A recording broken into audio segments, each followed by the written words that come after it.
Had I the heavens embroidered cloth, enwrought with golden and silver light, the blue and the dim and the dark cloth of night and light and the half light, I would spend. God damn. Okay, hold on. Hello, everyone. My name is Chrissy. Welcome to my channel. I got tagged in the Poetrytube newbie tag by Kat from Jaguar Catlit.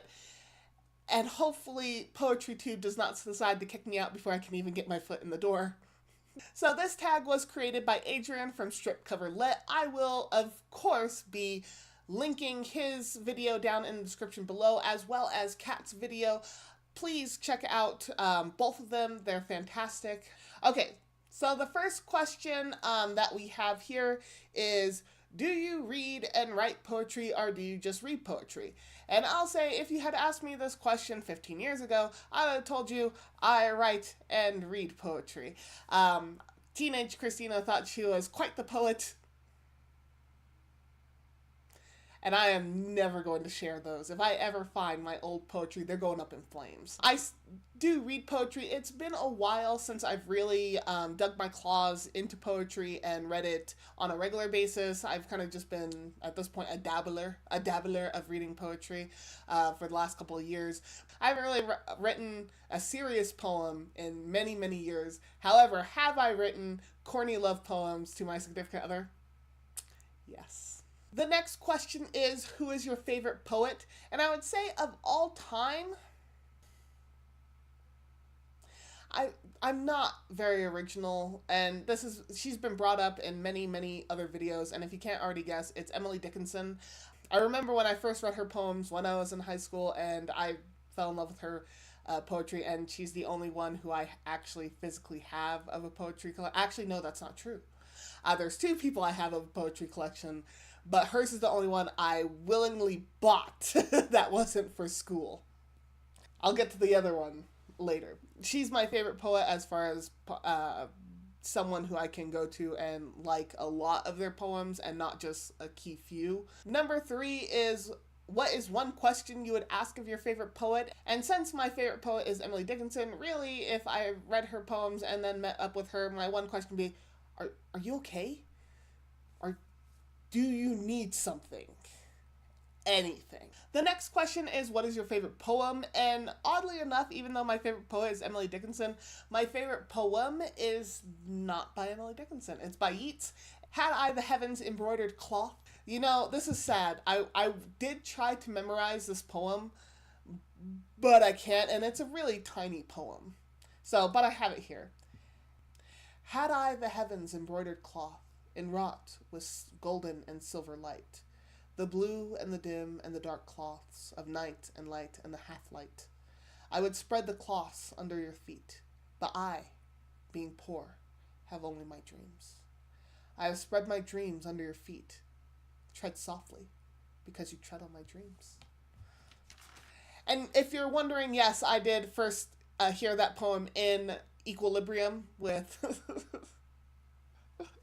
I think it's Sean Penn who reads out that poem out loud. I did hear it there, but I fell in love with that poem, and I just really love it. It's just that those last 3 lines, but I, being poor, have only my dreams.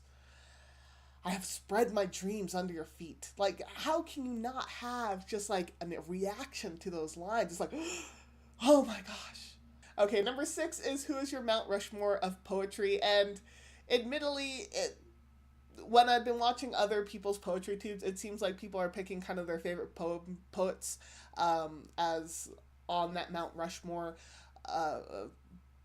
When I watched Tilly's video from Tilly Shelves, I'm also going to be linking her video down in the description below. She had such a great way to answer this question. Her way was putting it as people who have really made an impact on poetry, just go watch her channel, and she's far more eloquent than I think I will ever be on answering any of these questions. So I'm just going to shout out some poets for this Mount Rushmore question. The first one is Emily Dickinson. I think she had a really big impact on works, and plus I really like her a lot, so I think she should go up there. The next one is Shakespeare. Shakespeare, if you don't know why, I can't explain it to you. I think he had a very big impact as well. Now, I want it to be known these next two that I have picked, I did not pick because they have very big impact. I did pick because I just either liked their poems or I liked what they did with poetry at some point in time. My first one is Maya Angelou, Why the Caged Bird Sings. Sorry, I Know Why the Caged Bird Sings is one of my favorite poems by her, and I just really like her work. I think that her lyrical style is just beautiful, and I think she should be on Mount Rushmore. And my last one is T.S. Eliot. Now, you may be wondering, well, why T.S. Eliot? And that's because he wrote poems about cats. And I think about his cats. And I think that should be celebrated. Very much so. Number 7 is, what is your favorite poetry collection? And I think more than almost, well, maybe not the Mount Rushmore question, but more than any other question that will get me kicked off of Poetrytube is this one. I don't have a lot of poetry collections, nor have I really read any poetry collections, with the exception of 2. And I'm not going to say that they're my favorite because I've only really read those 2 as far as complete collections, because unless we're talking about like whole collections of works like I have of Emily Dickinson, or even Langston Hughes. I have, I actually borrowed it from the library. We'll get to that later. No, we're not going to get to that later because that's for a different thing. But I haven't really read full poetry collections. I think the only ones that I can remember is one other one besides Amanda Lovelace's The Princess Saves Herself in this one, and Rupi Kaur, who, by the way, I'm so sorry, I once called her Rupi Kapoor in another video. My apologies, but I read her Milk and Honey poetry collection, and I thought they were beautifully written, but as far as like favorites, but yeah, I haven't really read a lot of poetry collections. I think I was about to say, is the only other collection I read was T.S. Eliot's, and actually now that I'm thinking about it, William Carlos Williamson's. Both of those I would not say are favorites. Like, if I had to choose between those 4, T.S. Eliot's, because he made poems about his cats. That's all I got.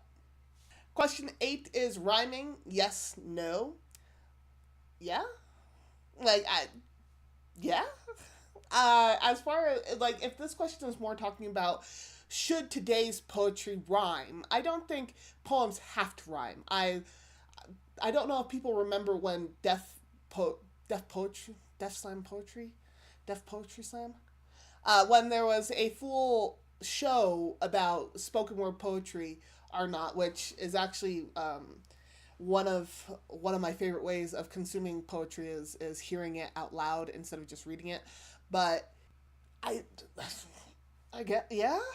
If you can make it work, and if you can make the message of your poem work, for better or for worse, then I think good on you. If free verse is the best way that you can convey your message, or the preferred way of conveying your message in your poetry, then awesome too. I don't really have much of a stance on rhyming.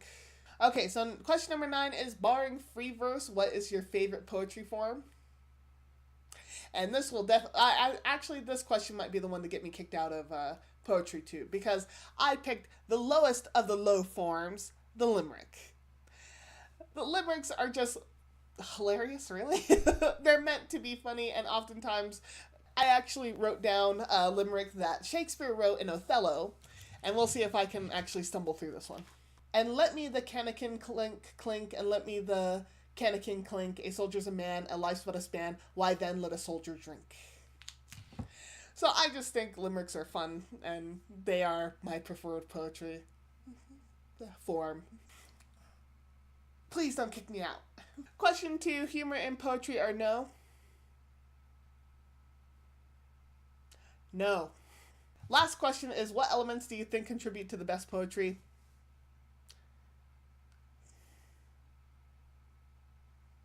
Even if you think of like Edgar Allan Poe, or I think Lord Tennyson, it's the idea of taking a concept and or a simple concept and a simple idea, and making it into this thoughtful, I don't know, that's hard to say, like taking a simple concept and making it into this beautiful moment.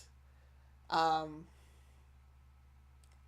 I don't know how else to phrase that. This is probably going to be the really badly answered question, but that's kind of what I think on that end. Is it's taking that one concept or one feeling, it's taking that one idea, or even if you think of the Charge of the Light Brigade by Lord Tennyson, it's taking that one moment and making it into this very heartfelt and thoughtful moment and place, as far as elements to put in. I don't know if that answers that question. But yes, that's what I'm leaving it at. Staying here. So those are my answers for the Poetry Newbie tag. I'm so sorry if I butchered that really badly. I don't have anyone specific to tag because I don't want to tag people and then they don't read poetry. So if you watch this video and you want to do this tag, by all means, I invite you to do so. Please, please, please do. And also, link your videos down in the comments if you do, if you felt like you wanted to do this tag because of this video, or if this was the first time you saw this video, or if this was the first video of this tag that you saw and you want to do this, then by all means link out your video and I'll definitely watch it when you link it. So yes, if you like this video, please hit that like button. If you like this face talking about books, or in this case poetry, then hit that subscribe button. Why am I doing this? Hit the subscribe button, and as always, may you get lost in the book.